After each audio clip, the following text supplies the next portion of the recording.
The shuttle descended through lavender clouds, its hull humming softly as atmospheric friction licked against the metal. Ethan Cole pressed his gloved hand to the viewport, watching the alien landscape unfold beneath him.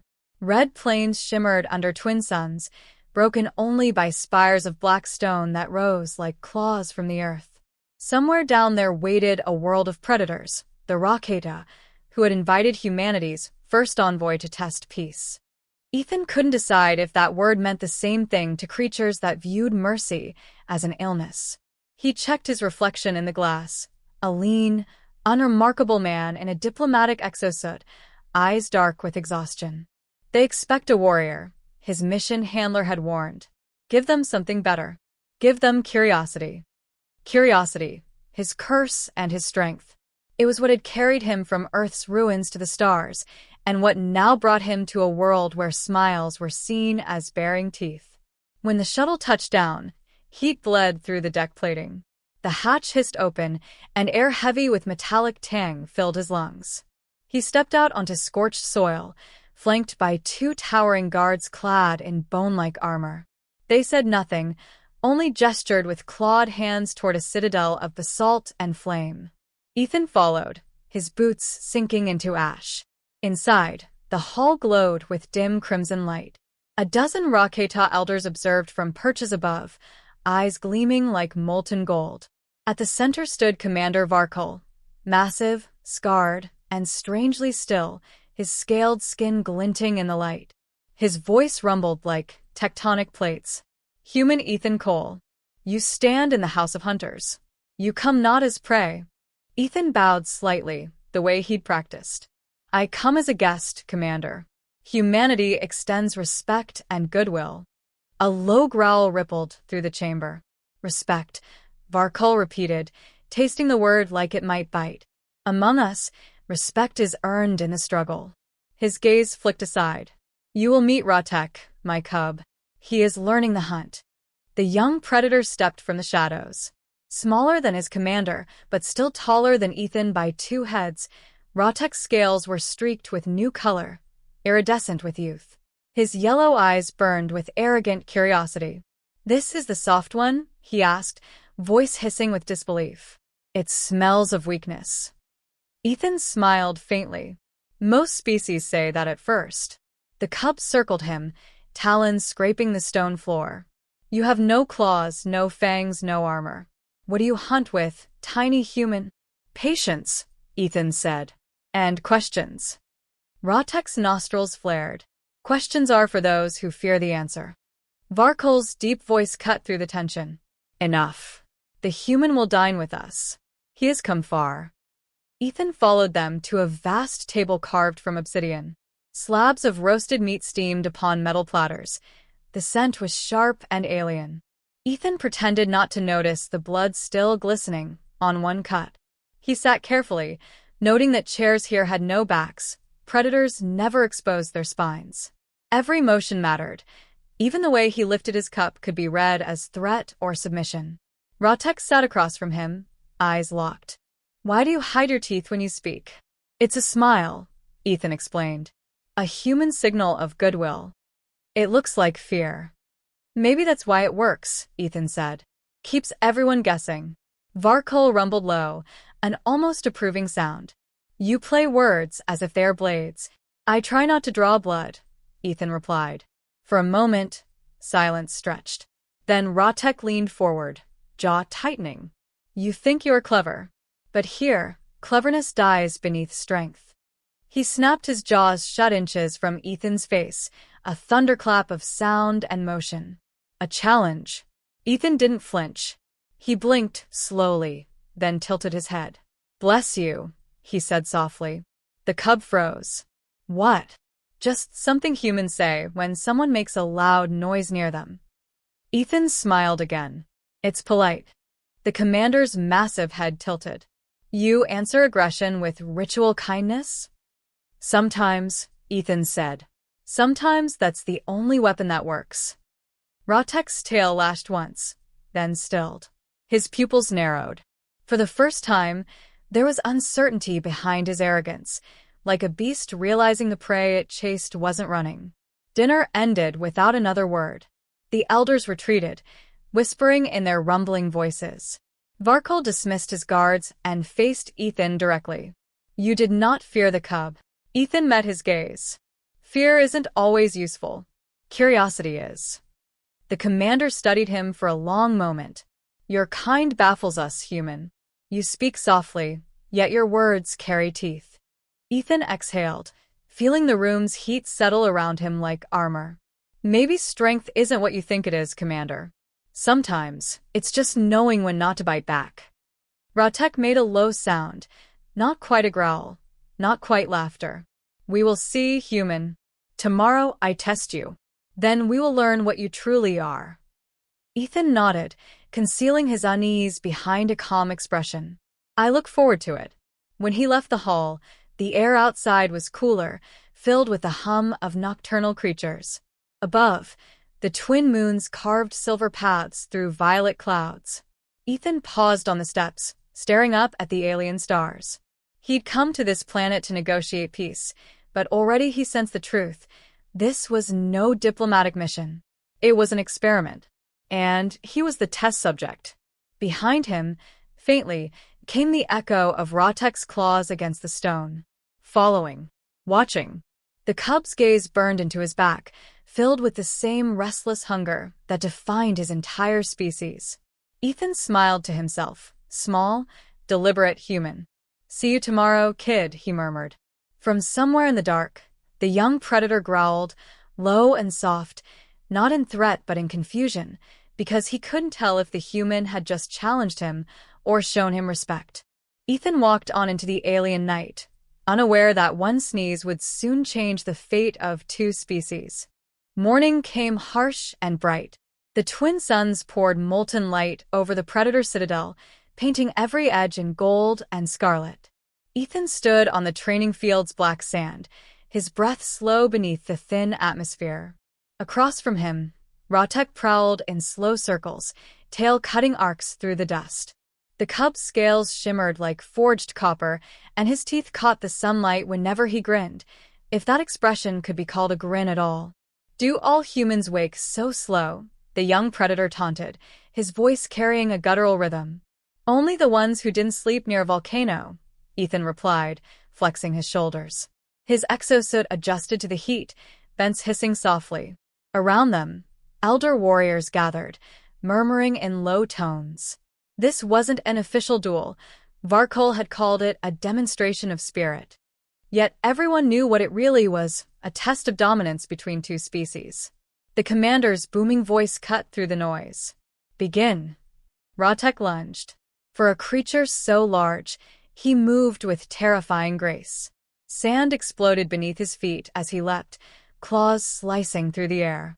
Ethan barely sidestepped, the force of the movement brushing hot wind across his face.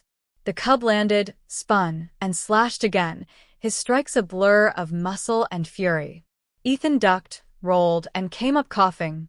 The air burned his lungs. You've got enthusiasm, I'll give you that. You've got a death wish. Ratek snarled, pacing. Ethan wasn't built for this kind of fight, and he knew it. His strength lay in endurance, not violence. The observers didn't see a warrior. They saw prey stalling for time. He could almost feel their disdain prickling at his back. He tried to recall his briefing notes on Raketa behavior, dominance through display, submission through silence, but instinct told him something those files hadn't. The cub didn't want to kill him. He wanted to be seen. When Ratek lunged again, Ethan stepped aside, letting the predator's own momentum carry him forward. The cub stumbled, sand spraying. The humans smiled lightly. Balance problem. Or, are you just trying to make me feel better? A ripple of laughter, or something like it, passed through the watching soldiers. Ratek froze. His scales flushed a darker hue, a visual blush. You mock me before my kin? Ethan raised his hands. I was joking. The cub roared and slammed his tail into the ground. The impact sent a tremor through the field, cracking the surface beneath Ethan's boots. Enough! Commander Varkol barked. His massive form stepped between them. The display is done. You both live. That is sufficient.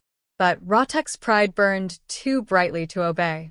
He leaned forward, chest heaving, his jaw opening in another threat display. His voice trembled with rage. You think yourself brave, human. But you are only clever prey. Ethan took a slow breath. If you say so. The cub snapped his jaws, close enough that Ethan felt the gust of it on his skin. The sound was sharp, primal, echoing across the courtyard. And then the sneeze came. Ethan didn't plan it. The dry heat, the dust, the alien pollen, it hit him all at once.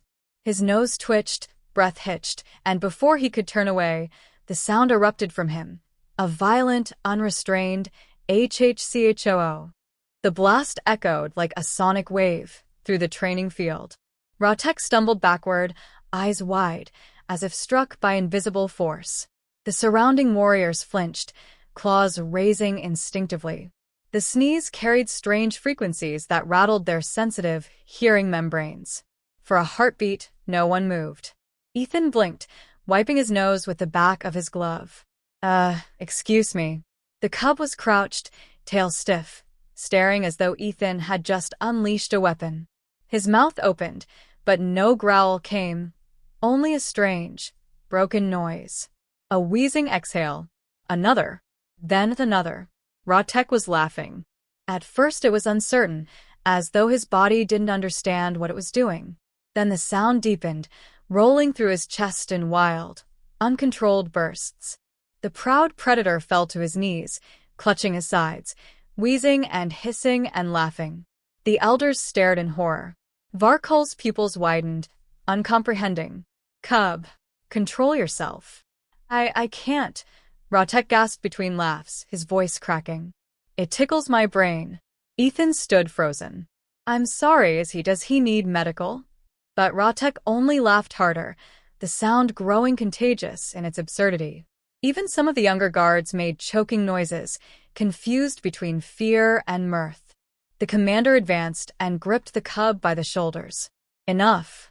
This is disgraceful. Still, the cub's body shook with suppressed convulsions of laughter. It's the noise he made. The sound. He looked up at Ethan, eyes watering. Do it again. Ethan blinked. You want me to sneeze again? Yes. The explosion. It broke something inside. The human tried not to grin. That's not exactly something I can control, kid. The commander turned slowly, his voice dark as stone. What did you do to him, human? Nothing. Just biology. Ethan gestured helplessly. Dust got in my nose. Your body weaponizes air? I mean, sometimes. A murmur ran through the gathered predators. Some whispered in awe. Others hissed in confusion. The cub's laughter finally softened to ragged chuckles, his energy spent. He looked at Ethan differently now, not as prey, but as something unknowable. Varkol stared between them, eyes narrow. You have infected him with madness. Ethan shook his head. No. That's called laughter. Humans do it when something surprises us and doesn't kill us. The commander's tail flicked. And this laughter is a display of power? More like relief. Ethan shrugged. It tells your brain you survived the danger. It makes fear smaller. The Predator commander considered this, his brow ridged in thought. Around them, the younger Raketa shifted uneasily, stealing glances at the still grinning cub. Something new was spreading among them, an emotion they had no word for. Ethan took a careful step forward and offered a hand to Ratek. The cub hesitated, then gripped it, his claws careful not to pierce the suit. You are strange, he said, voice hoarse but calm. Your weakness wounds pride, but your noise heals something else. I'll take that as a compliment. The commander loomed over both of them. Perhaps humanity's weapon is not in its claws or its strength. Perhaps it lies in the chaos within its flesh. Ethan smiled faintly. We call it evolution. Ratek's golden eyes gleamed with new light. Teach me, he said softly. Teach me how to make the sound. Ethan laughed, unable to help himself. Careful what you wish for. You might start an epidemic. Varkol turned away, his massive form silhouetted against the twin suns. The experiment continues, he murmured. As the crowd dispersed, Whispers followed in Ethan's wake, half fear, half wonder. He sneezed once more, quiet this time, and somewhere behind him, Ratek began to laugh again, the sound echoing through the crimson sky. Neither of them yet knew that this simple exchange, one sneeze, one laugh, would soon shake an entire world's understanding of strength. The fortress had grown strangely quiet in the days that followed the sneeze. What had once been a place of constant growls, clashing claws, and echoing roars now pulsed with an unfamiliar sound, short bursts of breathy noise, half-choked, half-amused. Laughter. It was contagious in a way the Raketa did not understand. It spread not by command, but by instinct, slipping into training drills, meals, and even the sleeping dens. And every trail led back to one bewildered human and a sneeze that had accidentally rewritten a culture. Ethan walked the corridors with a sense of growing unease. Everywhere he turned, predators stopped what they were doing to stare, then mimic his strange sound. Some tried to sneeze deliberately, scrunching their snouts and snorting with painful effort. Others simply burst into laughter when they failed. It was absurd, and yet, under the absurdity, there was something deeper, something warm. Commander Varkol did not find it warm. He summoned Ethan to the council chamber on the fourth day. The air there was cold, the torches burning blue.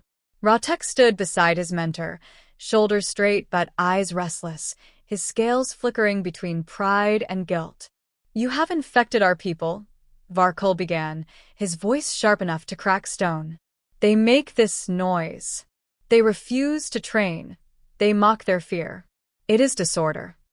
Ethan clasped his hands behind his back. "It's not disorder, Commander. It's discovery. You said your kind respects strength, but maybe strength isn't only about who roars louder." Ratek glanced between them. "He speaks truth. When I laughed, my fear vanished. The sound shattered it. Fear keeps us alive," Varkol growled. "Without fear, we are reckless. Or brave," Ethan said quietly. "Humans learn to laugh in the face of fear. That's why we survived when we shouldn't have." The commander's pupils contracted. "Explain." Ethan hesitated, choosing his words carefully. "On Earth, we were never the fastest, strongest, or fiercest. Everything could kill us: storms, predators, hunger. So we learned to turn fear into something else. When terror had no outlet, we laughed. It tricked our bodies into calm. It let us think when others panicked." Varkol studied him in silence. The blue firelight cast shifting shadows across his ridged face. "You claim weakness evolved into strength. I claim adaptation did," Ethan replied. "Laughing doesn't make us fearless. It helps us move through fear. That's what makes us dangerous." Ratek's tail flicked with thought. "When I laughed, I felt lighter, as if the world could not crush me." "Exactly," Ethan said. "It's not about denying pain. It's about owning it." The commander turned away, pacing. "You speak of philosophy, as though it were a weapon." "It can be," Ethan said softly. "Sometimes, laughter is sharper than any claw." Varkol stopped, massive shoulders rising and falling. "You are changing my people, human. And I do not yet know if it is for better or ruin." Ratek's voice cut through the tension, low but certain. "Maybe it's both." That night, whispers spread faster than ever. The cub had spoken publicly in defense of a human, unthinkable by Raketa standards. Soon, young hunters began meeting secretly in the outer courtyards, practicing this new release. Ethan found them one evening, a group of 10 predators gathered in a circle, their laughter echoing off the volcanic cliffs. When he stepped closer, they didn't flee. Instead, they beckoned him forward, urging him to show them more. He hesitated, then joined them. "All right," he said, kneeling in the sand. "Let's make it simple. Try not to think about being strong. Think about something ridiculous." One young warrior tilted his head. "Ridiculous? Something that makes no sense," Ethan explained.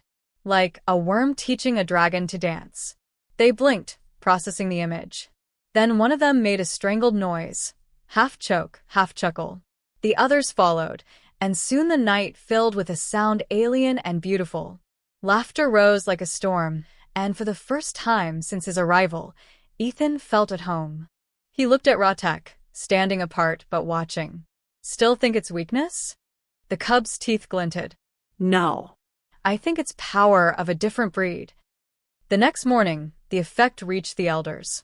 In the grand hall, Raketa leaders argued over what to do about the human contagion. Some demanded Ethan's expulsion, claiming the laughter undermined discipline. Others argued it made the young warriors fearless in battle drills. The room roared with conflicting instincts. Varkol listened in silence until his patience cracked like ice. Enough. His voice silenced the chamber. The laughter cannot be undone. The contagion has already reshaped the cubs. Even if we destroy the human, the sound remains in their throats. Ethan felt a chill at the phrasing. Destroy, not dismiss, but said nothing. The commander turned to him. You have introduced a concept we do not understand. We feared the unknown once. Now we laugh at it. Tell me, human, what comes after? Ethan met his gaze evenly. Understanding. The word hung in the air like a promise and a threat. Ratek stepped forward. Commander, allow me to prove its value. Let me lead the next hunt. I will show that laughter strengthens, not weakens, the spirit. The council hissed in protest. A cub leading a hunt was unheard of. But Varkol raised a claw, silencing them. His eyes glimmered with the faintest hint of something like amusement. You would risk the hunt for this human's lesson? Yes, Ratek said simply. Because fear makes me hesitate, but laughter makes me move. A slow, rumbling sound escaped the commander's chest, something between a sigh and the ghost of a chuckle. Then so be it. You will lead, and the human will accompany you. Ethan blinked. Wait me? You began this. You will see where it ends. The decree was final. The hunt would take place at dawn. As the council dispersed, Ratek approached Ethan, eyes gleaming with excitement. You see, human? Tomorrow, we prove your noise is not madness. Ethan forced a smile. Or we prove it gets us killed. The cub's grin widened. Either way, we make history. When they left the chamber, the twin suns were setting, bathing the fortress in blood-red light. The air trembled with distant laughter, wild and unrestrained. Ethan paused at the threshold, feeling the enormity of what was coming. He had arrived on this planet as a diplomat, but now he was part of something far stranger, an accidental revolution. He turned to Ratek. Whatever happens tomorrow, don't forget, laughter isn't the absence of fear. It's the sound we make while facing it. The cub nodded, solemn for once. Then let us face it loud enough for the stars to hear. As they parted for the night, Ethan felt the hum of anticipation ripple through the air. Beyond the citadel walls, shadows moved in the wilderness, their prey, their test, their destiny. And somewhere in the deep silence between alien moons, the universe itself seemed to hold its breath, waiting for the next sound humanity would teach. Dawn came thin and sharp, slicing the horizon into bands of amber and violet. The hunt began beneath a sky that smelled of dust and iron. Ethan adjusted the seals of his exosuit as he followed Ratek down the ridge, the cub's movements sleek and confident. Around them, 10 warriors stalked in disciplined silence, their eyes bright with purpose. The air carried a pulse of danger, an energy Ethan had felt only once before, standing on a battlefield back on Earth, listening for the sound of something larger than fear. Their quarry was the Vorkar, a territorial predator that ruled the canyons beyond the citadel. It was massive, armored in plates of organic iron, and cunning enough to ambush even seasoned hunters. To Ratek, slaying it would mean adulthood. To Ethan, survival would mean proof that laughter hadn't weakened them, but taught them something new. They reached the canyon's edge as the suns crested the ridge. Shadows stretched long over the cracked stone. The group fanned out, moving with low growls of coordination. Ethan kept behind Ratek, letting the young warrior lead. Minutes passed in uneasy silence. Then the ground trembled. The Vorkar emerged from a cleft in the rocks, its body like a living fortress, eyes burning with chemical light. It roared, a sound that shivered Ethan's bones and sent two of the younger hunters stumbling back. Ratek hissed, steadying his stance. Hold. No retreat. The creature lunged, faster than its bulk suggested. Claws shredded stone where Ethan had been standing seconds before. He ducked, heart hammering, breath ragged inside his suit. A talon clipped his shoulder, sparks flaring as the exosuit's system screamed. The cub darted forward, slashing with a bladed spear. The strike glanced off the creature's armored hide. It retaliated with a sweep of its tail, sending Ratek crashing into the rock wall. The human sprinted to him, dragging him to cover. You good? Ethan asked. Ratek spat dust, eyes burning. It is only a bruise. Yeah, well, let's not make it your last one. The beast turned toward their hiding place, its breath fogging the air with acid vapor. Ethan's suit alarms wailed warnings. They were cornered. The other hunters shouted from across the canyon, trying to distract it, but the creature was focused, locked on the smell of blood and fear. Ethan looked at Ratek. The cub's chest heaved, every instinct telling him to run, to survive. But his gaze met the human's, and something steadied in it, recognition. Ethan whispered, "Remember what we said. Fear doesn't vanish. You move through it." The creature roared again. Dust rained down. Ratek's grip tightened on his spear. Ethan felt his own lungs tighten. Then, just as the beast lowered its head to charge, the dust caught in his throat. The sneeze came, sudden and thunderous. It echoed through the canyon like a shockwave, rolling off the stone walls, amplified by the suit's mic array. The Vorkar froze mid-stride, disoriented by the unfamiliar resonance. The sound bounced back and forth, multiplying into an avalanche of echoes. For one surreal heartbeat, the world seemed to laugh with him. Ratek's eyes widened. Then, against all logic, he started laughing, wild, fearless laughter that cracked through the tension like lightning. The other hunters, hearing it, joined in without understanding why. The air filled with impossible noise, laughter and echoes and alien roars entwined in chaos. The predator hesitated, confusion overriding fury. That was the moment Ratek moved. He sprinted forward, using the laughter as rhythm, each step a beat of defiance. The others followed, coordinated not by command, but by instinct. Ethan watched as the young cub leapt, driving his spear into the beast's vulnerable throat joint. The Vorkar shrieked, stumbled, and fell with a ground-shaking crash. Silence returned, broken only by the hiss of settling dust. Ratek stood over the fallen creature, chest heaving, eyes wide with disbelief. Slowly, he turned to Ethan and grinned, a wide, gleaming, utterly human grin. "The sound gave me courage," he said breathlessly. "It made fear small." Ethan chuckled weakly, leaning on a boulder. "Told you. Works every time." The hunters gathered, their expressions a mix of awe and triumph. Varkol arrived moments later, his massive silhouette cutting through the haze. He looked at the slain beast, then at the two standing before it. His eyes, cold and ancient, flicked between the cub's trembling hands and the human's calm posture. "You conquered the Vorkar," he said, "but you did so not through silence or fear." Ratek straightened. "We conquered through laughter." The commander approached Ethan, his steps slow and deliberate. "You turned chaos into strength, human. You taught predators to find peace in noise. I cannot decide if that is brilliance or heresy." "Maybe both," Ethan said. For the first time, Varkol's lip curled upward, not in threat, but something close to amusement. "Then let heresy be our teacher." The words rippled through the group. Laughter, soft at first, then louder, spread among the hunters, until even the commander's deep rumble joined in. It was not mockery, it was release. The sound filled the canyon, strange and magnificent. Later, as they carried the carcass back to the citadel, Ratek walked beside Ethan, tail flicking with energy. "When I was small," he said, "they told me fear was the fire that shaped the hunter. But I think laughter is the wind that carries the flame. Ethan smiled. You've got a poet hiding under those scales. Poet.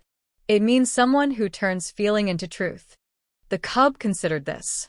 Then perhaps, human, I am learning to be both hunter and poet. By the time they reached the fortress, news of the victory had spread. The younglings waited in the courtyard, mimicking the sneeze and laughing when they failed. The elders tried to remain stern, but even they couldn't fully suppress their curiosity. Varkol raised his hand, and silence fell. Today, he said, his voice carrying across the gathered crowd, we hunted as one. The human showed us that strength may come in forms unseen. From this day forward, laughter shall no longer be forbidden. It shall be the mark of courage. A roar of approval followed, mixed with unrestrained laughter that rolled through the citadel like thunder. Ethan felt something loosen in his chest, a knot he hadn't realized was there. He met Ratek's gaze, and for the first time, they understood each other completely. No prey, no predator. Just two beings who had found a bridge between fear and joy. That night, the stars over the predator world shimmered brighter than he'd ever seen. From the citadel walls, the laughter of an entire species rose to meet them. Ethan stood there, breathing the thin, metallic air, and thought of Earth, of humanity's strange, stubborn spark that somehow refused to die. Ratek joined him, resting his clawed hand on the railing. What will you do now, brother of Jaws? Ethan smirked at the nickname. Maybe teach you how to sneeze on command. The cub barked a laugh that echoed into the darkness. Then we will teach the stars to laugh as well. Ethan glanced at the twin moons, their pale light spilling across the horizon. Careful, he said softly. Once laughter starts, it never really stops. And somewhere far beyond that alien sky, in the silent expanse between galaxies, the universe might have smiled, just a little, at the sound of something new being born.